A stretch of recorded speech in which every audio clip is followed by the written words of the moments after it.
오늘 성경 본문은 만남을 배경으로 우리에게 메시지를 주고 있는 것입니다. 사마리아에 사는 한 여자가 예수님을 만남을 통해서 인생의 모든 문제가 해결되는 모습을 우리에게 보여주고 있는 거예요. 이 여인은 사람들을 만날 수가 없어요. 사람들의 수군거림, 손가락질을 받는 그 수가성에서 소외받고 배척받는 그런 외롭고 고독하고 쓸쓸한 사람이었다라고 하는 것입니다. 이 여인은 어느 지역 출신이냐? 사마리아인이다라고 말씀하고 있어요. 다 아시잖아요. 사마리아가 어떤 의미로 이스라엘 가운데 통용되고 있는지. 사마리아 사람들은 이스라엘 안에서 당시 이방인들보다 못한 취급을 받고 있다라고 하는 거예요. 그런데 이 여인이 그 자리에서 가장 쓸쓸하고 외롭고 고독한 자리에서 예수님을 만났다라고 하는 거예요. 예수님이 찾아오셨다라고 하는 거예요. 그 예수님 만난 이후에 어떤 변화가 있었느냐? 여러분, 성경 우리가 끝까지 읽진 않았지만 이 여인은 사마리아에서조차 실패자와 소외자의 위치에서 예수님 만난 이후로는 어떤 일이 일어납니까? 이 여인을 통해서 사마리아 땅 전체에 복음이 증거되는 하나님 나라 역사에 있어서 사마리아에 있어서 중심이 되는 인물이 되었다라고 하는 거예요. 우리도 예수님을 우리 인생 가운데 만나게 된다면, 우리 자녀들이 예수님을 만나게 된다면 이와 같은 인생이 변화되고 역전되는 하나님의 놀라운 은혜가 임하게 될 줄로 믿는 믿음을 가지고 예배하시는 우리 모두가 될 수 있기를 예수님 이름으로 부탁을 드립니다.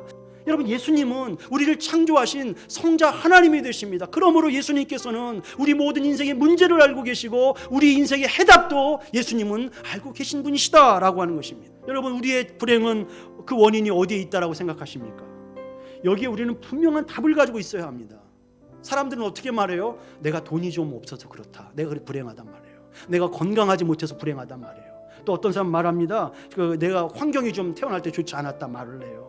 내가 원하는 대학에 진학하지 못해서, 그 회사에 취직하지 못해서, 혹은 이렇게 또 말하는 사람이 있어요. 사회 구조적인 문제로 내가 불행하다, 그렇게 말을 합니다. 성경은 분명히 말씀하고 있어요. 인간이 불행하게 된 것은 하나님과 분리된 것이며 생명의 주와 분리된 것이고, 그 하나님과 분리된 원인이 어디에 있느냐? 바로 인간의 죄 때문이다라고 말하고 있는 것입니다. 예수님의 이름의 뜻이 무엇입니까? 그것은 저가 자기 백성을 저희의 죄에서 구원할 자다라고 하는 거예요. 예수님의 이름 가운데 예수님이 이 땅에 오신 목적을 분명히 담아내고 있다라고 하는 것입니다. 예수님이 오신 목적은 우리를 우리의 죄에서 건져내시고 불행의 뿌리가 되고 원인이 되고 저주의 그 쓴뿌리가 되는 것을 완전히 해결하기 위해서 오셨다라고 하는 것입니다. 내가 예수님 만나야 되고, 우리 가족들이 예수님 만나야 되고, 우리 자녀들이 예수님을 만나야 한다라고 하는 것입니다.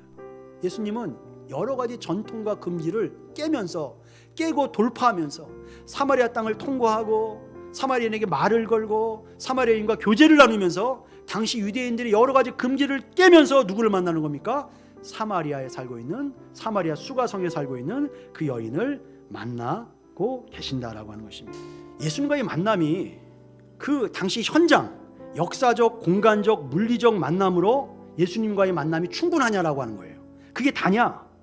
여러분, 결코 그렇지 않다라고 하는 거예요. 예수님과의 대화와 예수님의 말씀을 통해서 예수님이 내 창조주가 되시는구나, 예수님이 내 구속주, 내 인생의 문제 해결할 수 있는 분이 되시는구나, 예수님이 심판주가 되시는구나를 깨닫게 되고 믿게 되고 알게 됐다라고 하는 거예요. 이것을 예수님과 만났다라고 말하는 것입니다. 예수 믿을 때 어떤 일이 있어요? 예수님이 부활 승천하실 때 내가 돌아감이 너희에게 유익이다라고 제자들에게 말씀하시죠. 왜 그렇습니까? 예수님이 이 땅에 홀로 이 땅에 계실 때는 만남의 한계가 있었잖아요. 그 사마리아 지역에 계실 때에는 유대와 갈릴리의 공석이지 않습니까? 그러나 예수님이 돌아가셨을 때, 예수님이 부활 승천하시고 난 이후에는 이제 성령을 물붓듯이 부어주시는 거예요. 믿는 자들에게 예수의 영이신 성령을 각 사람 가운데 부어주시는 넘치는 은혜가 임하게 된다라고 하는 것입니다. 여러분, 담아두지 마십시오. 우리가 믿음으로 기도하고 믿음으로 말씀 보고 믿음으로 순종할 때 그 믿음으로 행하는 모든 현장 가운데 성령께서 앞서 행하심을 믿으시고 성령을 의지함으로 성령의 놀라운 능력 가운데 이제는 그 수가성 여인이 비참한 월스트의 삶에서 베스트의 삶으로 바뀌어진 것처럼 우리의 삶도 믿음 안에서, 성령 안에서 하나님의 권세 있는 자녀로서 능력의 삶을 살아가는 저와 여러분이 되어야 할 줄로 믿습니다. 말씀을 맺겠습니다. 한 주간 이제 우리 또 살아갑니다. 하나님께서 우리에게 호흡을 주셨습니다. 무엇으로 살아가야 합니까? 예수 믿는 믿음으로 살아가야 합니다.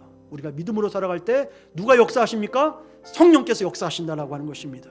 그 성령의 위로와 도우심과 능력과 치유의 역사를 누리고 경험하는 최악에서 최상의 모습으로 변화시키고 역전시키시는 예수 그리스도의 능력을 경험하시는 한 주간이 될 수 있기를 주님의 이름으로 축복합니다.